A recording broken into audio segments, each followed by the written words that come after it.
bring you Dallas Cowboys owner and general manager Jerry Jones. Good morning, sir. Hey, guys. Good morning, and it is great to be on with you, especially with the challenge we've got ahead of us Sunday. Now, I obviously this would make the challenge more difficult, but CeeDee Lamb and Trayvon Diggs both limited in practice yesterday, but is confidence high that both will be able to play on Sunday? Yes.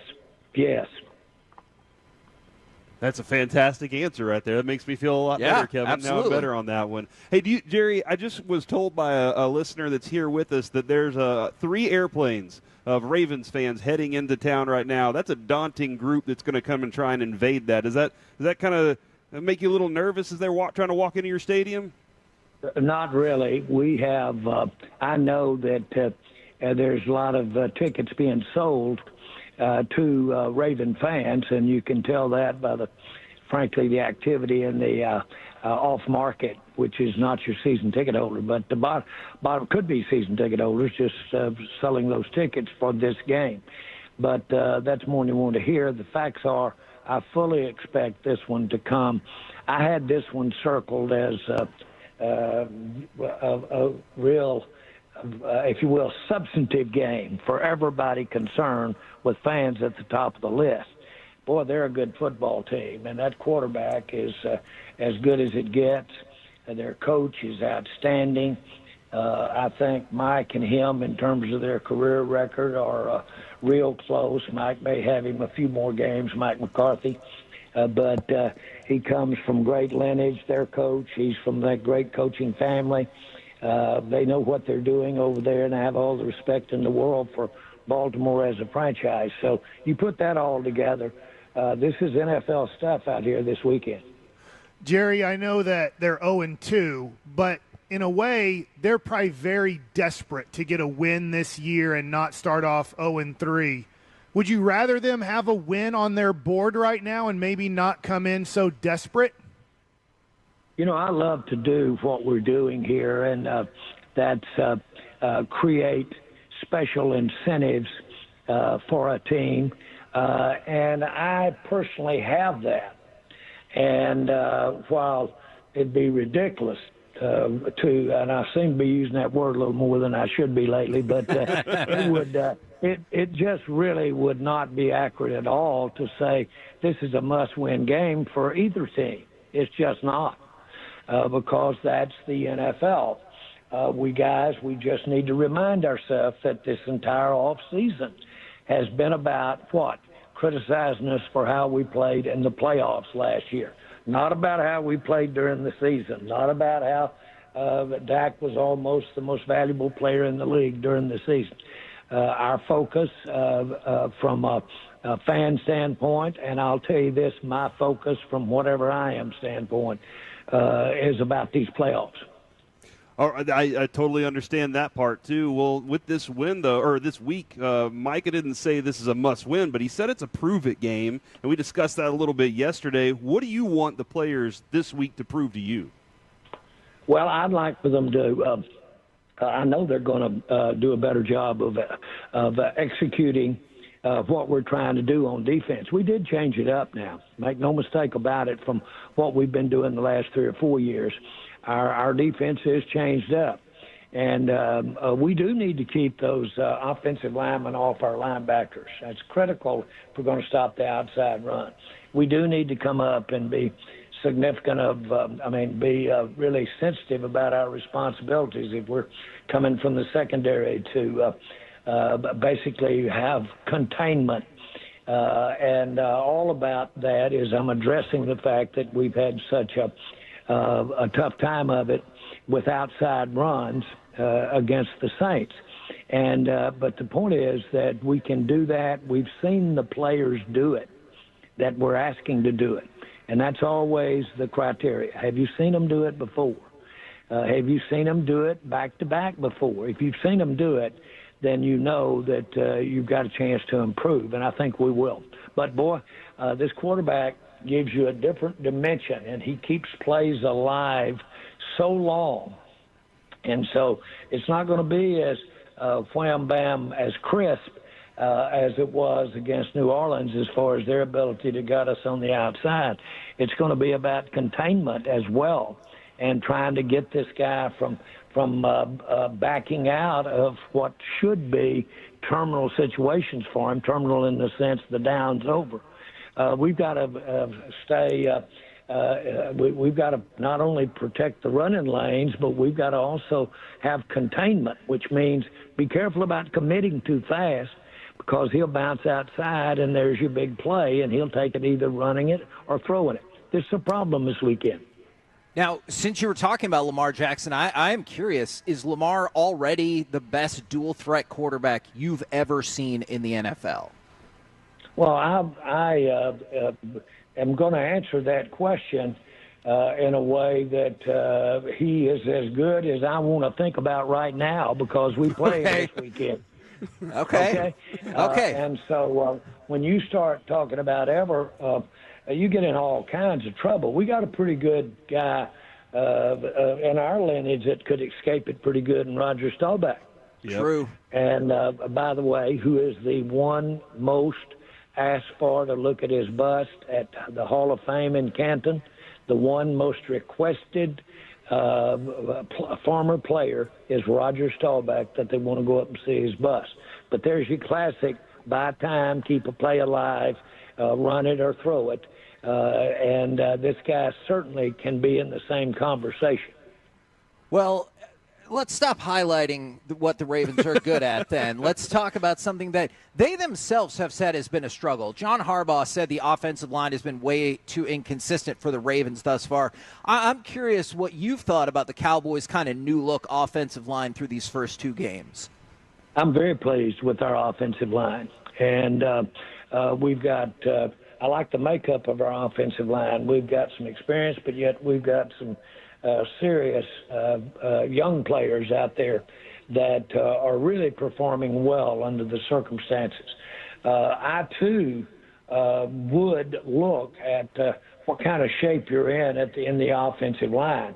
I think as a group, if it had anything that could be a semblance of a bright spot about our game last week against the Saints, it was the offensive line. Jerry, I've been kind of going back and forth in my own head about this, and I'm curious, is scheme or physicality more important on game day? Both, and that's not just a tried answer. Let me just say this. You cannot play football, American football, without being physical. Right. It ultimately, if you are not physical, if you don't understand that ultimately you've got to beat the guy in front of you, and the way to beat him is with physicalness. Now, along the way comes some of the greatest technique and scheme things that you need to think about as well. We've had great technicians in terms of using technique to fit the scheme. You can go all the way back to Randy White, who is as good as anybody that I've ever heard about. But then we had Charles Haley. And, boy, that Charles Haley's game was mental. And so he knew how to take the scheme and fit it. And, of course, one of the challenges he had in his career is what? They'd run at Charles because he was light, relatively speaking. I think he came in at 240 pounds and probably played around 260. But he developed his style and was able to take the schemes, of which good coaches put a scheme and honored some of his attributes. But you take that scheme, and then you also take the technique that he mastered for Charles, and then you have good coaching that allows you to use that in its best way. Sound like Micah Parsons a little bit? Yeah. And then you have what you're trying to get to. Anything in all of those areas that you drop off on, you'll compromise the whole group. Because it is early, because it's the start of the season, because of the way training camps are across the board, then you shouldn't flare and get too far get too excited about something negative this early in the season, especially on defense. It does sound fair to say, though, that you want at the end of each game that your team was the ass kickers. They were the more physical team out there, right? Well, you want it every time. Yep. They pay their guys, too, though, to be ass kickers. And so you realize that you're dealing with that. I was my first year, and we had a great coach that we retained from Coach Landry's staff. And we won one football game, the Cowboys, my first year with the Cowboys. And he comes into the locker room, and my old head was down below my knees, just hanging down in there, and thinking, boy, well, what is this? And we'd been beaten. And he came over and said, Jerry, I think you're going to be in this thing a long time. And let me tell you, I know that this is all new to you and fresh on you. But remember one thing, they pay their guys, too, a lot of money to out-physical you, to out-scheme you, to outplay you. And sometimes they win one or two, whether it's a play or whether it's a game. Jerry, last night in the world of sports, Shohei Ohtani for the Los Angeles Dodgers became the first ever player with 50 home runs, 50 stolen bases. I was wondering from your perspective, being in the NFL as long as you have now, what's your favorite record in the NFL, like an individual record? I like one of my favorites is Deion Sanders. He had more touchdowns per touch than any player in the history of the game. But he touched the ball on offense, he touched it on defense, and he touched it on special teams. But for the times that he would touch the ball, which unless you're a receiver, you don't have much design chances to touch the ball. A punt returner touched it quite a bit, a kickoff returner. But Deion Sanders played over 100 plays a game for us. And plus had the ability to deter. What is that? That means when he was lined up on defense, they did go away from him. They didn't want to challenge him. So two or three things that Deion was involved in are some of my favorites, but I can't tell you. There's some near records that were involved. Emmett's great rushing record is unbelievable because it has to do with will, it has to do with durability, plus the great skill and the way he gained his yards. And it had to do with the team around him. So that one's got to be at the top of my list probably. Jerry, last night and, recently, Braylon Allen has been running for the Jets as a running back, and a lot of people have been kind of pointing out, hey, man, that dude was right there in the fourth round where the Cowboys pick for Trey Lance was. And I was just kind of curious, not necessarily on this specific one, but do you ever get regrets when and after you've made some kind of moves whenever you look and see how another player's doing? No, it is absolutely when you the plays you're concerned about is the one the guy you pick makes or don't make, as opposed to the guys you didn't pick. Invariably, if you have not picked a good player, he's going to show up in front of you. That's the NFL. But there's no way in the world you'd spend all your time looking at all the guys on the draft board that you didn't pick.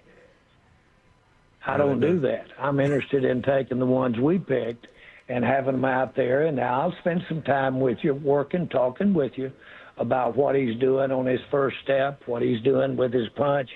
If he's a defensive lineman. By the way, the defensive lineman that we put on IR, in my mind, is favoring his wrist, and that's a fact. And so he's a good player. I hope we take advantage of him as we move forward. I'm talking about Phillips, that for some reason or the other there's been an issue about him going on IR. Well, the facts are that he has been favoring his wrist. Okay. Were you surprised to hear him say that, though, that wasn't the case? No, I didn't hear it. Oh. I did not hear that. And so I'm just I'm looking at a note here that they gave me, said, be sure if they ask you about Phillips. I'm getting ahead of you guys. Okay, thank you. I'm trying Jerry, to use all my material. This morning. Before we let you go, would you like to see Dalvin Cook take the field this weekend? Well, I don't know that will happen, and I must tell you, this is a little bit of a first for me because I've never seen such made of our position and what we're doing at that position, running back this year, and not having done this or not having done that at running back. Both these guys came out at the same time. The player that we're playing this weekend against Baltimore and Zeke. And so we've got a pretty good contemporary of our competition this week in Zeke Elliott. I'm pleased with what Zeke is doing. The big part of the running back deal is protecting the quarterback. That's real good stuff there. Running back is just not on our radar as far as an area of interest. And when you say you haven't seen anything like this, does that mean you're surprised by how many people keep talking about it or asking you about it, et cetera, when it comes to the running back stuff? No, I'm surprised. What have we got? 10, 15 guys that do media. I don't have anybody else in the world ask me about this but some media. Huh. And so few of the media have gotten out here and written stories early about how we're going to go with a running back in the draft or how we need a running back, and they're trying to cover their you-know-what as we go through the season. Interesting, as always. Thank you very much, good sir. We'll catch up with you again next week. Thanks, guys. And, boy, this is a big one for the Cowboys. Let's get them.